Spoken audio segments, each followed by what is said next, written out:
자, 이제 한번 같이 심한 문제를 풀어봅시다. 이번 문제 좀 어려웠죠? 제가 방학 때 수업을 진행했을 때도 이번 차시가 좀 어려웠다라는 많은 사람들의 이제 노여움이 있었던 것 같아요. 자, 여러분들도 함께 이제 문제를 풀어보면서 한번 이해를 같이 해봅시다. 자, 그러면 먼저 이 문제 사항을 한번 지켜볼게요. 먼저 이 10kg짜리의 굴을 들고 이두커를 하고 있고요.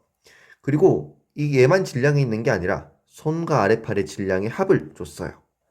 그게 어딘가에 이렇게 작용을 하겠죠. 중력과 속도가 주어졌으니까 얘는 6kg면 60N이 작용할 거고 9는 100N이 작용할 거예요. 자, 그 다음에 문제 사항으로 계속 넘어가 볼게요. 지금처럼 이렇게 그림으로 나왔고 1번 문제부터 지켜볼게요. 1번 문제 먼저 풀어보면 자, 몇 종지랩입니까? 네, 여러분들 잘 맞추셨죠? 흰 팔은 이렇게 2cm로 짧은 반면에 이 두 저항은 다 길어요. 모멘트 팔이. 그러니까 얘는 3종지뢰가 되겠죠. 인체에서 대부분의 운동이 3종지뢰가 나타나는 것과 같이 이두컬도 3종지뢰 운동입니다. 자, 3종지뢰의 특징. 이거는 힘에서는 흰팔이 짧으니까 손해를 보겠죠. 그렇지만 거리와 속도에서는 이득을 봅니다. 반대로 이종질에서는 힘에서 이득, 거리와 속도는 손해 이렇게 되겠죠. 일종질에는요. 일종질에는 힘과 거리, 속도 이게 힘이 이득일 수도 있고 힘이 이득이 아닐 수도 있고 힘이 손해일 수도 있죠. 모멘트 팔의 길이에 따라서 상황마다 다릅니다. 얘는. 그래서 그거는 문제 상황에서 조건을 보고 이득인지 손해인지를 결정하시면 좋을 것 같아요. 자, 그럼 이제 정말 문제로 넘어가서 A 그림을 한번 볼까요? A 그림이라고 했지만 A라고 표시를 안 해놓은 아이러니한 상황이네요. 자, 1번 그림을 얘기하는 것 같아요. 그러면 90도를 이렇게 들고 있을 때 등척성 운동을 하고 있다. 자, 등척성 운동을 하고 있다는 건 뭔가 각속도도 없고 뭐 움직이지 않고 있다는 거예요. 그러면 지금 힘의 균형을 잃었다라고 볼 수 있겠죠? 자, 축은 여기 있는데 지금 위팔, 아래팔, 팔과 그리고 손의 무게가 이렇게 작용하고 있고요. 60N으로 작용할 거예요. 그 다음에 두 번째 무게인 9의 무게가 100N으로 작용할 겁니다. 이 두 개는 둘 다 아랫방향으로 작용하면서 이 축으로부터 아랫방향으로 작용하면 시계 방향으로 작용하고 있고요. 그리고 이 힘은 지금 윗방향으로 작용하고 있는데 이렇게 축을 딱 닿았을 때 윗방향으로 가면 반시계 방향으로 토크가 발생하겠죠. 그러니까 얘는 뭐 추진 토크라고 할 수 있겠고 얘는 저항 토크라고 할 수도 있겠죠. 이게 같을 때 비로소 등척성 운동을 수축을 할 수 있다는 거예요. 그러면 우리 힘 토크는 FD로 늘 구해왔으니까 구하시면 될 것 같아요. 자, 그러면 계산을 해보면 먼저 시계 방향부터 해볼게요. 0.1 곱하기 60 플러스 0.3이죠. 총 다 하면 0.3 곱하기 100. 이게 한 것이 결국 윗방향으로 반시계 방향의 토크 0.02죠. 2cm니까 단위 주의해 주시고 곱하기 F입니다. 요 F를 풀어보면 자, 요거는 6, 요거는 30, 얘는 이렇게 돼 있어서 결국 36은 0.02 곱하기 F 이렇게 나눠주면 어떻게 되죠? 1800이 나옵니다. 그래서 F는 1800N이 나올 거예요. 자, 그러면 3번 문제를 풀었고 다음 B 그림과 같이 120도의 각도를 이루고 있다. 근데 마찬가지로 등척성 운동을 한다라고 해요. 이게 정말 같으면 좋겠지만 120도가 주어졌고 또 위에를 보면 코사인도 주어지고 사인의 값도 주어졌죠. 또 뭔가 분해를 해야 될 것 같아요. 어떻게 분해하냐? 우리가 늘 모멘트 팔과 이 힘이 90도일 때 FD를 했었던 것 같아요. 맞죠? 그런데 뭐 얘가 힘이 이렇게 간다거나 좀 이렇게 간다고 하면 어떻게 해야 되죠? 이 모멘트 8에다가 90도 성분만을 계산해 주는 거예요. 만약에 이게 F면 F를 수직 방향, 수평 방향으로 힘을 분해를 시킨 다음에 이 수평 방향으로 가는 힘은 어차피 이걸 축으로 했을 때 토크를 만들어내지 못해요. 이렇게. 그래서 토크를 만들어낼 수 없기 때문에 이 수직인 방향의 토크만 값을 계산해주고 FD랑 곱하면 토크가 만들어지겠죠. 마찬가지로 여기서는 그러면 얘를 수평 방향과 수직 방향으로 나눠줄 수 있는데 수평 방향은 토크를 만들어내지 못하니까 어차피 고려해줄 필요가 없을 것 같아요. 그러면 수직 방향 얘를 구해내면 되는데 각도가 지금 주어져 있죠? 어떻게 돼 있죠? 지금 총 120도를 이루고 있는데 얘가 지금 수직입니다. 그쵸? 그러면 여기를 수직이라고 잡을게요. 그러면 남아있는 요 각이 몇 도죠? 30도가 되겠죠? 그러면 이제 이 값을 구해낼 수 있어요. 이 값은 어떻게 구해낼까요? 자, 사실 요 상황이랑 똑같아서 바로 구해도 되지만 한번 등척성 운동을 한다고 치고 등척성 운동 하고 있으니까 각토크를 해줄게요. 마찬가지로 얘도 시계 방향으로 아까처럼 해서 이걸 쭉 다 계산해 보면 지금 시계 방향으로 토크는 마찬가지로 36 뉴턴 미터가 작용해요. 근데 지금 반시계 방향으로 얘가 작용하고 있죠. 얘는 구해보면 아까와 똑같이 1800 뉴턴이 될 거예요. 그런데 정작 힘을 주고 있는 건 좀 더 크겠죠. 자, 이번엔 역계산이 되는 거예요. 여기서 코사인을 계산하면은 F에다 코사인을 곱하면 1800이 나온다. 이런 식으로 계산을 할 수 있습니다. 자, 코사인 30도를 하면 이걸 나오니까 1800 뉴턴이 되고 F는 이게 위에 주어진 값을 보면 0.9라 돼 있죠. 그래서 F 곱하기 0.9는 1800이 되고 이렇게 약분해 줘서 F를 구하면 2000 뉴턴이 나옵니다. 그러니까 우리가 무슨 덤벨 컬을 할 때, 이두 컬을 할 때 내가 팔을 이렇게 수직으로 놔두는 것과 또는 내 팔을 이렇게 해서 수직이 아닌 방향으로 좀 멀리서 잡는다 치면 힘에서 더 많은 힘을 써야 된다는 거죠. 얘는 1800이면 되지만 얘는 2000 정도 써야 똑같은 토크를 만들어낸다. 이런 식으로 우리 관절의 각도에 따라서 근력이 발휘할 수 있는 게 달라진다. 이렇게 알고 있으면 좋겠습니다. 요거를 뭐 어차피 생략 때도 배우겠지만 우리는 지금 여기서 역학적인 관점으로 왜 그런가도 이렇게 알 수 있겠죠. 이유는 모멘트 8과 수직인 방향의 힘은 수직이 아니었을 때보다 더 작으니까 이 힘을 더 많이 발휘해야 된다 라고 생각하시면 됩니다. 자, 다음 문제로 넘어가서 이 문제는 기출문제인데 조금 변형시켜 봤어요. 뭐냐? 지금 읽어보면 현수의 공이 더 힘차게 넘어뜨려요 라고 얘기하죠. 그러면서 교사가 손속도만 빠르다고 공의 운동 에너지가 큰 것이 아니다 라고 얘기를 합니다. 그러니까 운동 에너지라고 하는 건 우리가 2분의 1 mv 제곱이지만 사실 또 더해줘야 될 게 있어요. 각 운동도 운동하고 있는 거다 보니까 각 운동 에너지도 구해줘야 되죠. 마찬가지로 저번에 얘기해줬던 대로 질량은 관성 모멘트로 속도는 각 속도로 이렇게 표시해주면 이게 이 운동의 운동 에너지입니다. 자, 그러면 이거를 한번 해주면 되는 거예요. 자, 요거를 계산해주면 충분히 할 수 있겠죠. 자, 먼저 철수부터 계산을 해보자면 2분의 1 5 곱하기 3의 제곱 플러스 2분의 1 관성 모멘트 0.08 곱하기 각 속도가 얘는 없어요. 그러니까 철수는 공을 돌리지 않았어. 그러다 보니까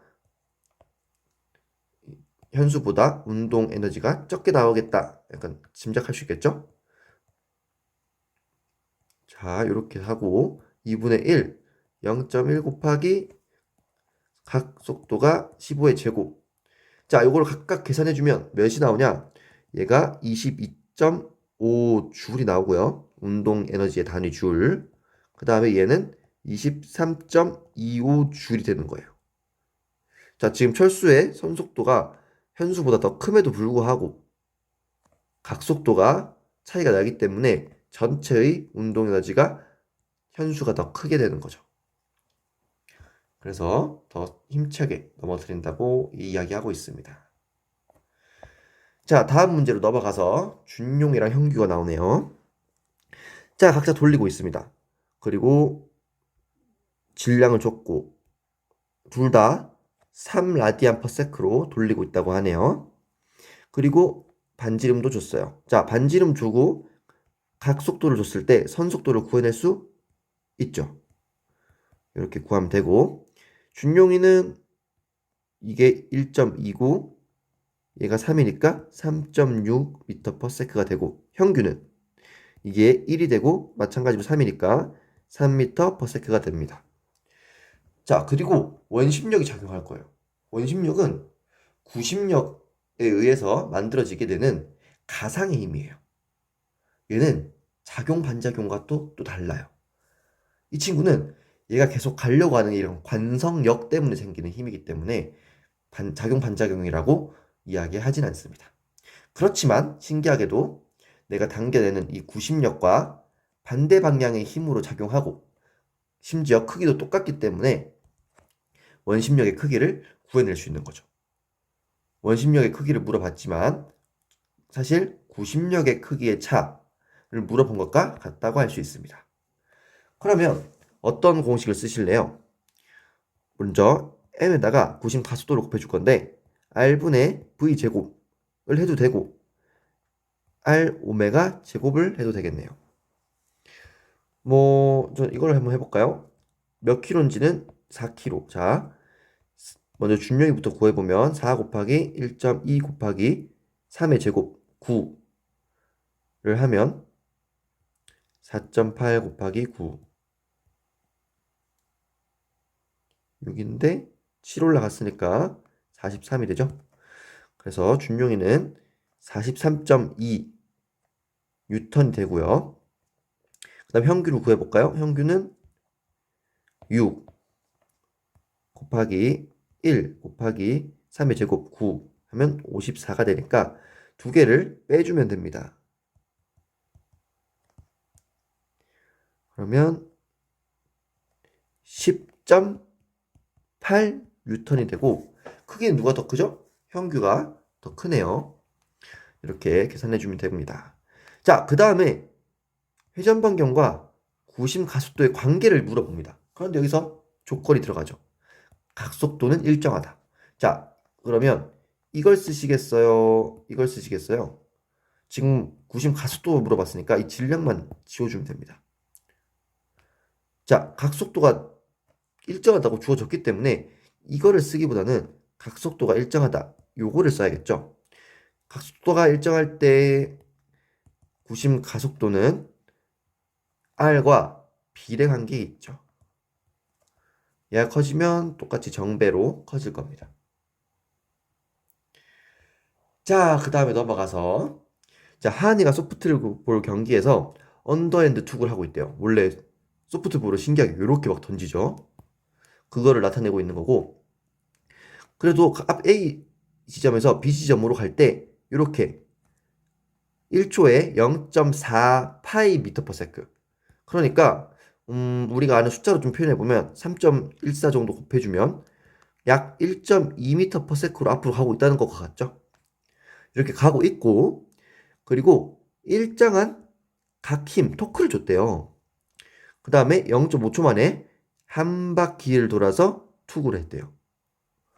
자, 그러면 이런 조건들은 이제 완벽하게 만들어주기 위해서 만들어줬고 운동 형태 자, 각도 있고요. 그리고 하은이가 이동하면서 선도 있어요. 이를 우리는 복합운동이라고 합니다. 그러니까 운동에는 선운동이 있고 각운동이 있고 복합운동이 있는데 이 셋 중에서 복합운동에 해당되는 거죠. 자, 투구 시점에 각속도를 물어봅니다. 사실 이게 가장 어려웠을 거예요. 답이 봤을 때, 왜, 뭐지? 16파이가 아닌가? 이렇게 나왔을 사람들이 많을 것 같은데, 자, 왜 16파이가 아니라 저기 4파이가 아닐까? 왜 8파일까? 라고 하시는 분들이 많을 것 같아요. 왜냐면, 단순하게 곱하면, 0.5초 만에 한 바퀴를 돌았으니까, 이렇게 계산하면 4파이가 나오네. 그러면 4파이 라디안 퍼 세크야. 라고 하면 또 한 가지의 가정을 빠져먹은 거예요. 이거는 그러니까 시간분의 거리라고 하는 거는 언제만 성립한다 했죠? 바로 여기서는 그거니까 각이니까 각속도일 때만 해당됩니다. 지금 같은 경우에는 각속도가 바뀌어요. 왜냐하면 토크가 작용하기 때문에. 지금 운동 상황은 가속도예요. 각속도가 아니라. 그러니까 이렇게 쓰는 게 아니라 우리는 등가속도 3번 공식, 이거는 선에서니까 가속도 3번 공식을 써야 돼요.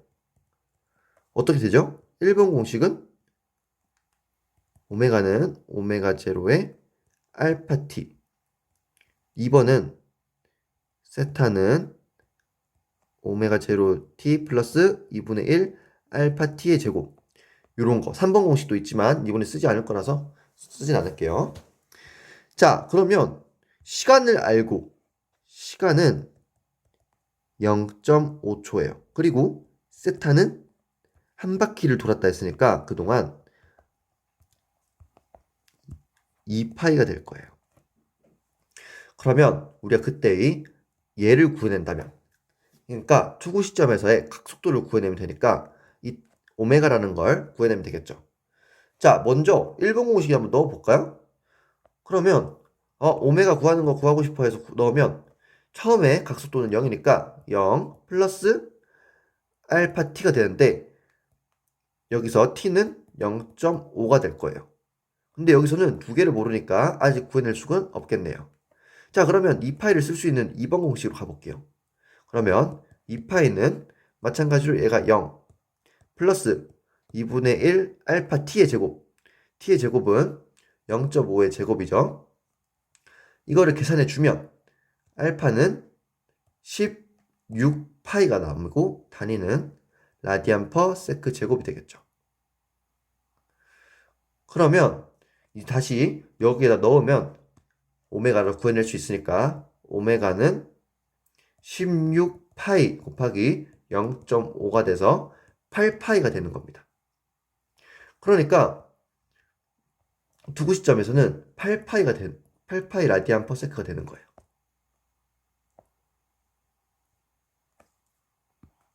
그래프로 봤을 때 각속도가 시간을 했을 때 처음에 일정하게 4파이로 간 게 아니라 0에서부터 8 이렇게 가서 8파이 라디안 퍼 세크가 최종적으로 각속도가 되는 겁니다. 자, 이렇게 가정할 때 등 각속도라고 가정하지 말고 이렇게 힘이 작용했다, 일정하게 힘이 작용했다라고 하면 거속시, 여러분들 이거 쓰시면 안 돼요. 네, 알겠죠? 선에서도 마찬가지고요. 그러면 다음 문제로 넘어가 볼게요. 타석에서 서 있는 타자가 보는 공의 상대 속도를 물어봅니다. 타석에 서 있는 친구를 기준으로 했네요. 자, 그러면 타자가 본 공의 속도니까 이렇게 표현할 수도 있겠고, 그러면 상대 속도는 뒤에 있는 것부터 나중에 앞에 있는 거를 빼주는 거죠. 이걸 구해내면 되는데 타자는 서 있다 했어요. 그러니까 0이에요, 그냥. 그러면 타자가 본 그냥 요 공의 속도, 그러니까 B 시점, 얘가 여기서 여기 던졌을 때의 선속도를 구해내면 되겠네요. 자, 그러면 선속도는 R 오메가니까 우리 오메가 B 시점에서 오메가 구했어요. 그러면 이렇게 8파이 그리고 길이가 0.7m라고 했으니까 0.7을 곱해줄게요. 그러면 5.6파이 미터 퍼 세크가 나옵니다. 자, 그럼 답이 5.6파이일까요? 여기서 지금 하은이가 앞으로 가고 있죠? 가면서 던졌으니까 이 가고 있는 선속도가 더해져야 될 거예요. 그렇기 때문에 5.6파이에다가 0.4파이를 더해서 6파이 미터 퍼 세크가 나오는 겁니다. 그래서 답을 이야기하면 6파이 미터 퍼 세크가 됩니다. 네, 이 문제가 좀 굉장히 어려웠죠? 그래서 각운동에서도 충분히 등각 가속도 공식 요거를 사용할 수 있다라는 것을 적용하시면 좋겠습니다. 자, 그러면 다음으로 넘어가서 네, 지금 보면 곽윤기 씨가 쇼트트랙 트랙에서 스케이팅을 하고 있죠.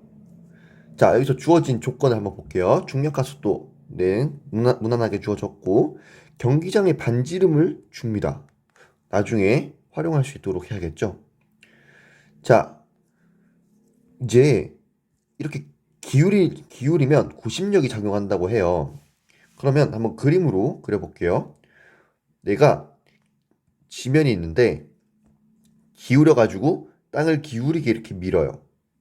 그러면 거기에 대한 반작용력으로 똑같이 힘이 작용하겠죠. 그랬을 때 이것을 수평수직으로 분해시킬 수 있다는 거예요. 이렇게. 그렇게 되면 이 힘이 수평수직으로 나눠지는데 이 안쪽으로 작용하는 힘이 바로 구심력이고 이것 때문에 밖으로 일자로 나가지 않고 원을 그리면서 원운동을 할 수 있는 거예요.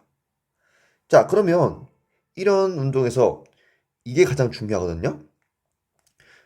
지금 이 수직 힘은 뭐를 의미할까요? 수직 힘은 이 사람의 체중을 의미합니다. 내가 이만큼 체중으로 밀었기 때문에 반대로 작용하는 힘과 같아요. 그래서 얘가 체중이고 이게 바로 기울임 각도라고 정의를 하고 있죠. 기울임 각도 지금 이렇게 있습니다.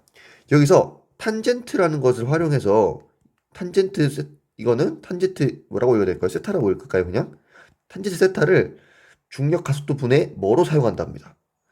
그러면 이 구심력을 구할 때 어떻게 하냐면 탄젠트를 사용합니다.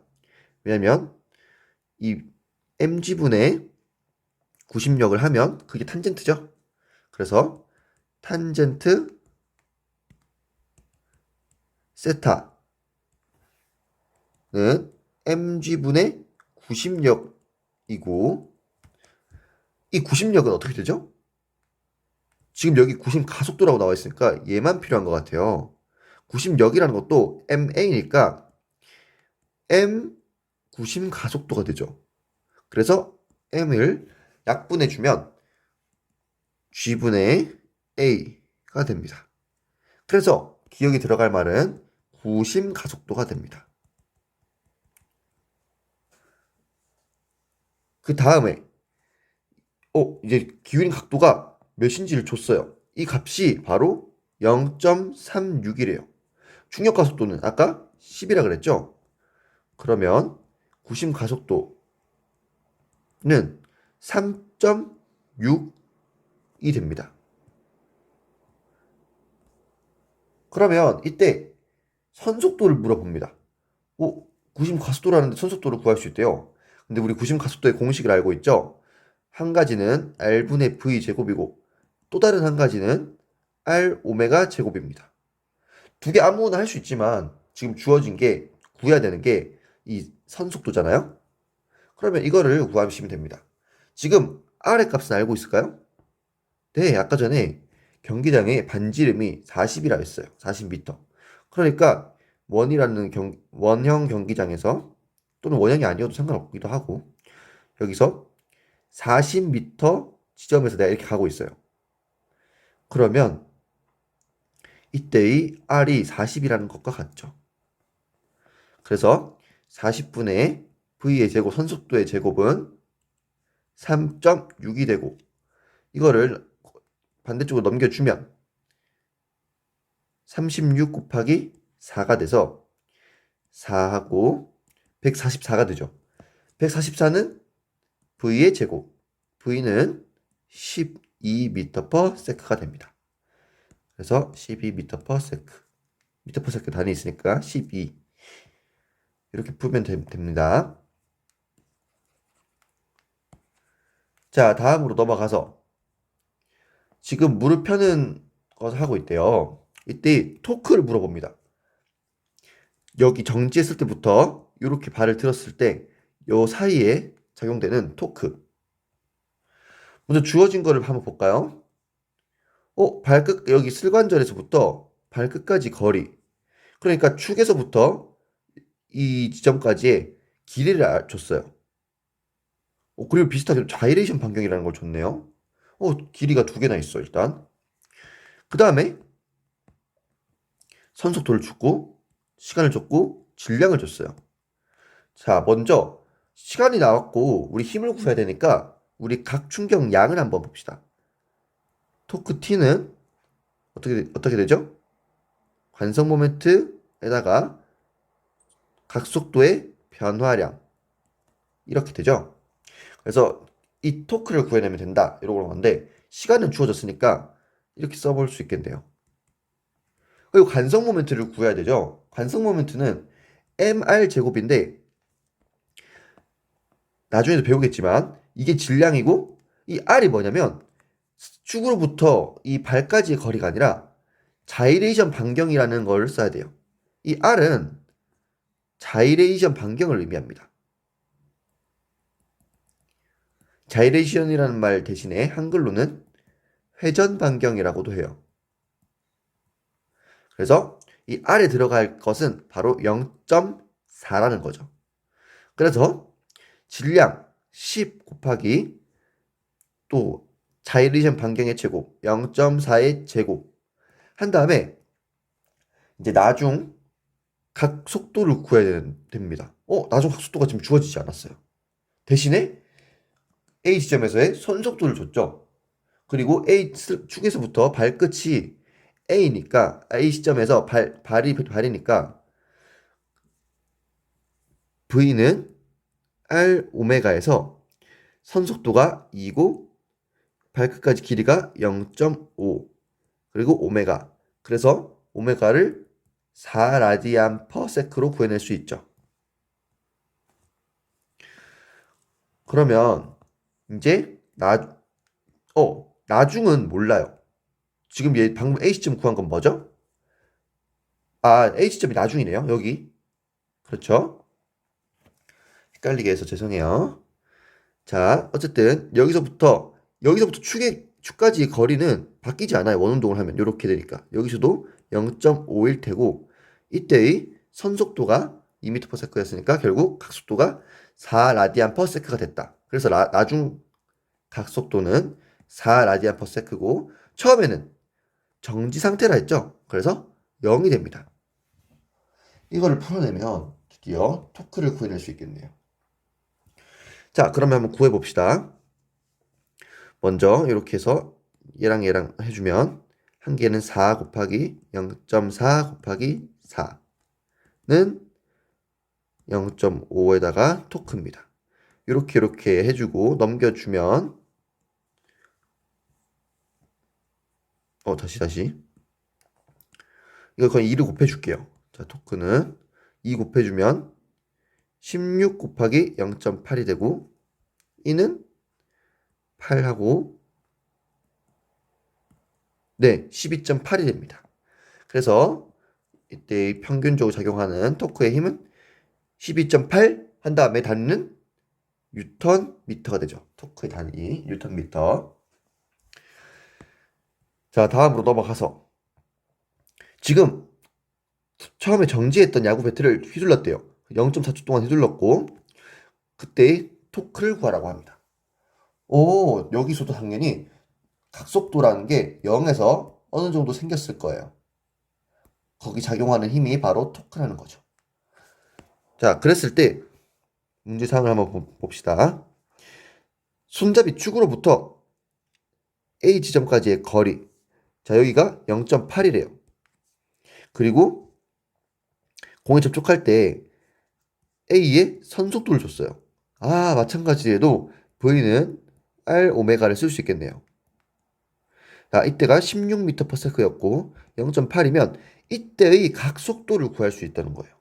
자, 그러면 요거를 풀어주면 이렇게 약분하고 그러면 20은 오메가. 그래서 이때 공을 치는 순간 공에 접촉할 때의 각속도는 20 라디안 퍼 세크다 라는 거 구해놓고 그 다음에 우리의 힘을 구해야 되죠.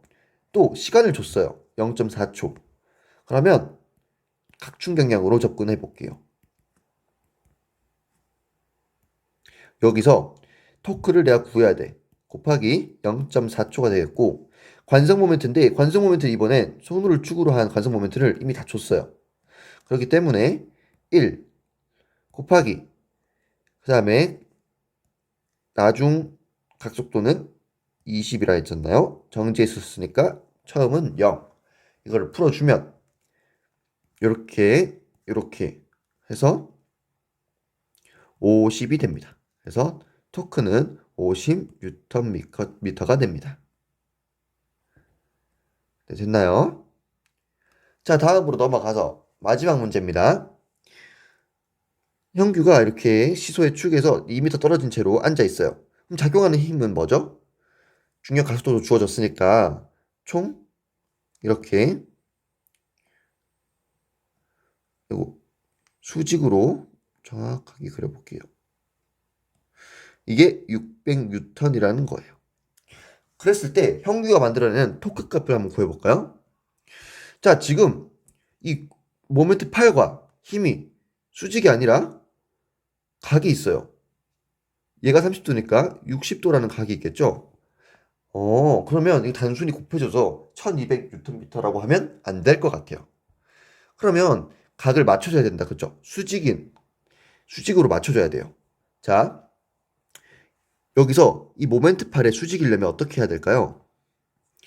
힘을 나눠줘야겠죠?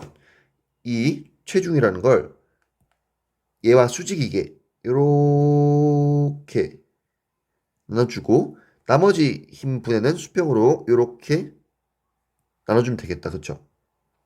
그래서 이 모멘트 팔과 수직을 이루는 이 힘과 2m를 곱해주면 될 것 같아요.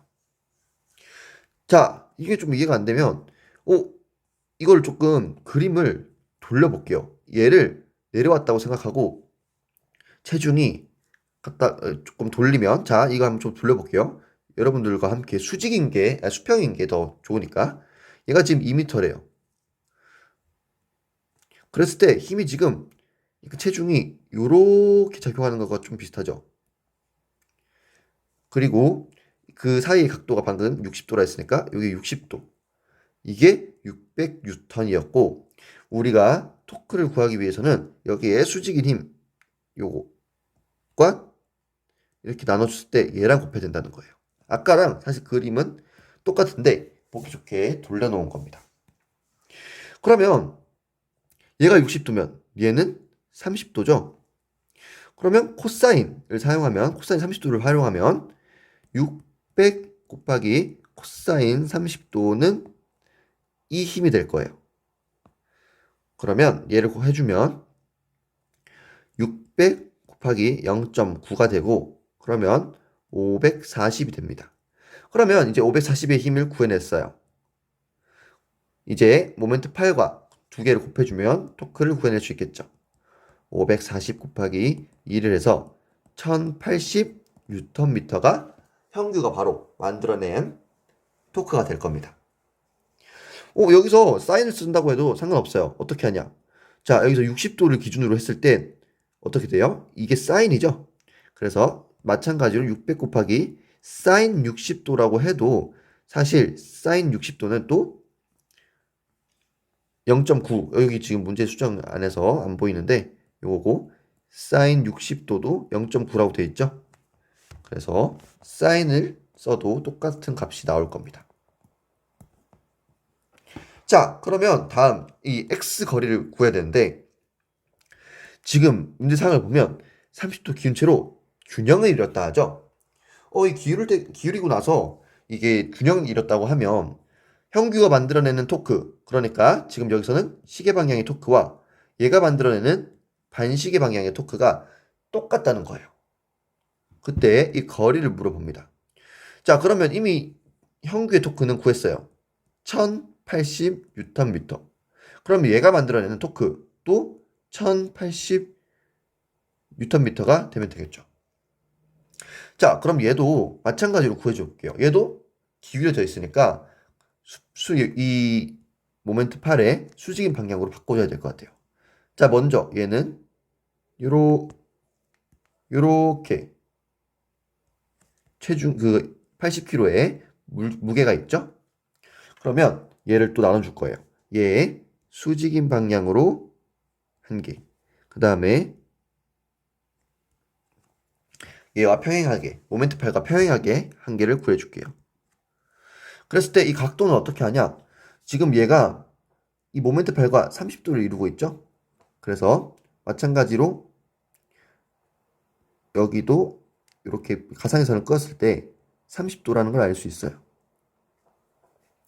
그러면 지금 이 8과 중력이 수직이니까 이 사이의 각도 얘가 60도고 그리고 우리가 힘을 분해줬을 때도 수직으로 했으니까 마찬가지로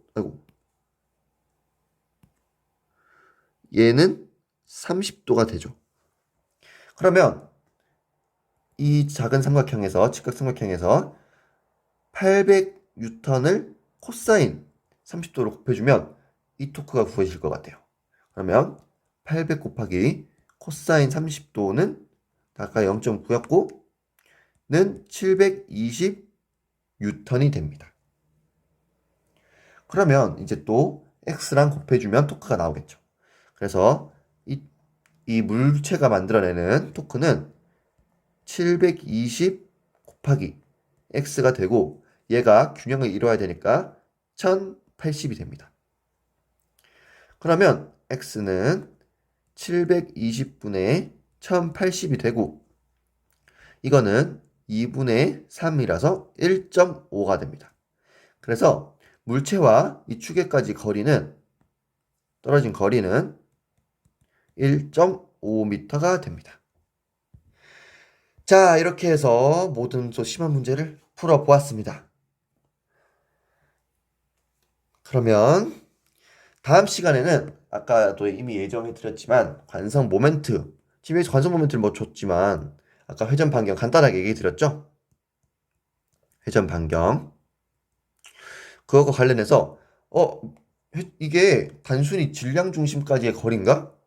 라는 걸 아니라는 거를 알게 될 거예요. 축에서부터 질량 중심까지의 거리가 회전 반경이 아닐 수 있다라는 걸 다음 시간에 이야기해 드리도록 하겠습니다.